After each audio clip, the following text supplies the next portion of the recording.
Most people think Qt means gray boxes and 90s era widgets, and honestly, that reputation isn't entirely unfair, but it doesn't tell the whole story. What you're looking at right now is Qt. Dark theme, custom stat cards, animated charts, 6 swappable color themes, and multi-page navigation with a sidebar, all built with C++ and Qt widgets. No web tech, no Electron, no external UI libraries, just Qt. In this video, I'm going to show you exactly how this is built and how you can start customizing it yourself in under an hour. I'm Daniel from LearnQt Guide, and we put together a free book called 3 Dashboards, 1 Weekend, where you build this exact dashboard 3 ways with C++, with Python, and with QML. By the end, you'll know which Qt technology is right for you. The link to download it is in the description, so let's get into it. Let me show you what we're working with. Open Qt Creator, go to File, then Open File or Project, navigate to the Qt Widgets C++ folder and open the CMake lists file. Qt Creator reads that file to understand the build system. You pick a kit with Qt 6.5 or newer, click Configure Project, and you're in. Here's the overall project layout. At the root, there's the CMake lists file. Then a source folder containing mains.cpp, the main window class, and 3 subfolders.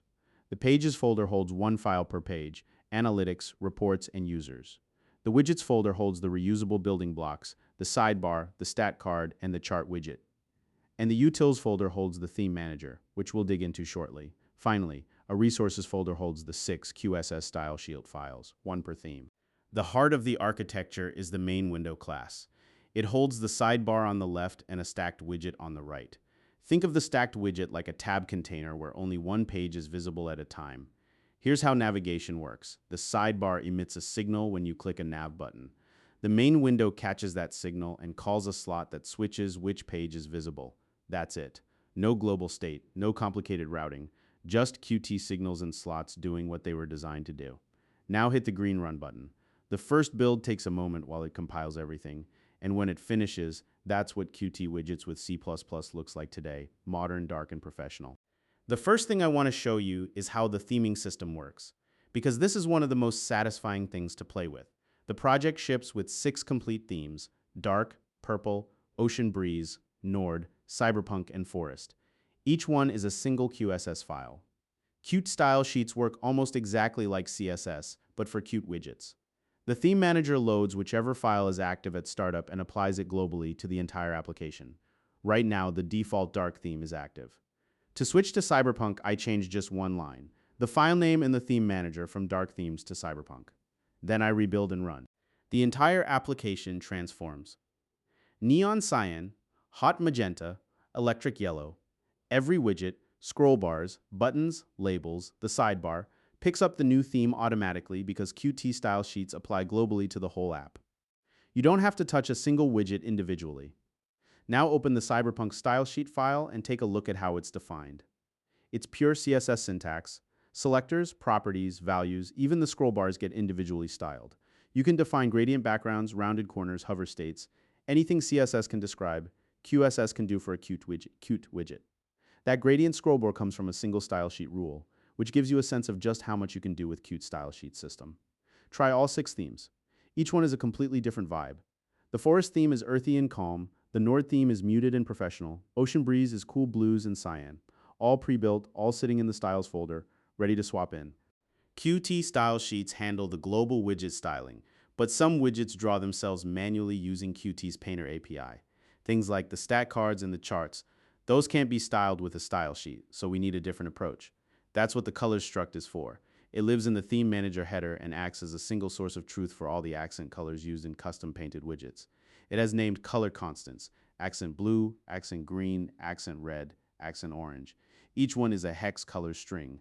When you want to switch the accent palette for those widgets, you comment out the current color block and uncomment a different one.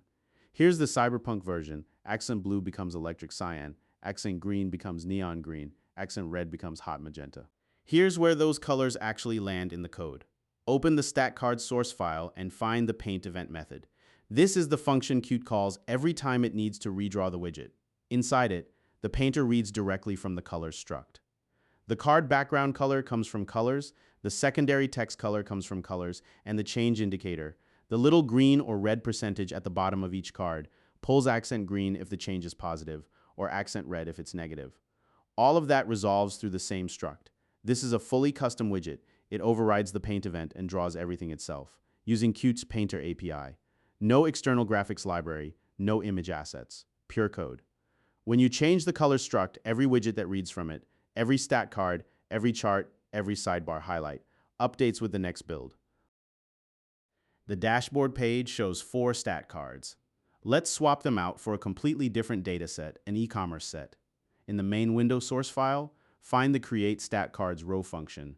You'll see 4 preset options commented out: General Analytics, E-commerce, SaaS Metrics, and Website Analytics. Comment out option 1 and uncomment option 2. Each stat card takes a label, a value, a percentage change, and a flag for whether the change is positive or negative, which controls the color. So for the e-commerce set, the 4 cards become total sales, total orders, new customers, and cart abandonment rate. Rebuild, and the cards now show the e-commerce data, a shopping cart icon, dollar amounts, order counts, and a red abandonment rate because that one is going in the wrong direction. Now scroll down in the same file to the Create Charts row function. The same pattern applies. Multiple preset data options, you pick one by commenting and uncommenting. Switch the line chart from steady growth to a seasonal pattern. In the seasonal version, the numbers rise through spring, peak in summer, then dip in fall and winter. The kind of curve you'd expect from a retail business. Also swap the donut chart. The default shows product category breakdown. Switch it to tech stack breakdown instead. The slices now represent different technologies rather than product lines. Rebuild and run. The line chart now has that seasonal curve, and the donut chart shows the new category labels. Every stat card and chart widget is reusable and self-contained. You pass in your data, and the widget renders itself. Drop them into any page, in any combination. The architecture is designed for exactly this kind of flexibility. Here's where it gets interesting. Let's add a completely new page to the navigation system. A settings page in Qt Creator, right-click the project, select Add New, then Cplusplus class. Name it Settings Page. Qt Creator generates the header file and the source file for you. Move both files into the page's subfolder to keep things organized. Then open the CMake list file and add both file names to the project sources list. Just 2 new lines alongside the existing page files. In the header file, we declare the class with a constructor and one private setup method. That's all the header needs. Then in the source file, the setup method builds a scroll area containing a vertical layout, and we drop in a row of stat cards using exactly the same pattern as the other pages. Now wire it into the navigation. There are 4 small changes across 3 files. First, in main Windows source file, add an include for the settings page header at the top.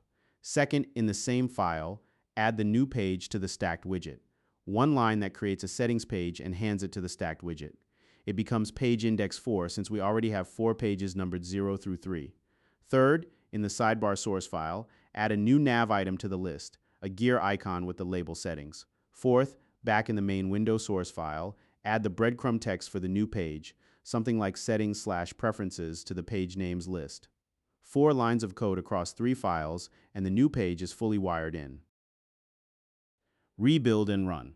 The sidebar now has a settings button at the bottom. Click it and the stacked widget switches to page 4. The settings page renders its stat cards, and the breadcrumb at the top updates to read settings/preferences. No global state, no route table, no framework magic, just a signal from the sidebar, a slot in the main window that sets the stacked widget's current index, and Qt takes care of the rest. This is the pattern for every page in the app. Once you understand it, adding pages is pretty mechanical. The structure guides you, and you always know exactly which files to touch and in what order. So that's what you can do with Qt Widgets and C++. We built a dashboard with 6 complete themes, all custom Painter rendering, multi-page navigation, and a clean CMake setup. The codebase is straightforward enough that you can actually dig into it and extend it without getting lost. The theming system lets you change one file and the entire app picks up the new style. The color management uses a single struct that propagates changes to every custom painted widget in the application. Those custom widgets don't rely on external graphics libraries or image assets. They're all drawn in code using Qt's Painter API. The navigation uses signals and slots to wire everything together without needing global state or complicated routing. And the CMake project structure is set up in a way that's professional and scalable from the start. So, I mentioned that free book at the beginning, 3 dashboards, 1 weekend. It's got all this source code, plus we build the exact same dashboard 2 more times, once with Python and PySide 6 and once with QML. Honestly, the best way to figure out which Qt stack clicks for you is to just build the same thing in all three and see which one feels right. That's the whole point of the book. And look, if you're serious about Qt Widgets and C++, we've got a full course that goes way deeper. 40 plus hours, 5 real projects, all the advanced stuff, like the meta object system, model view architecture, multi-threading, how to actually ship cross-platform. It's there if you want it.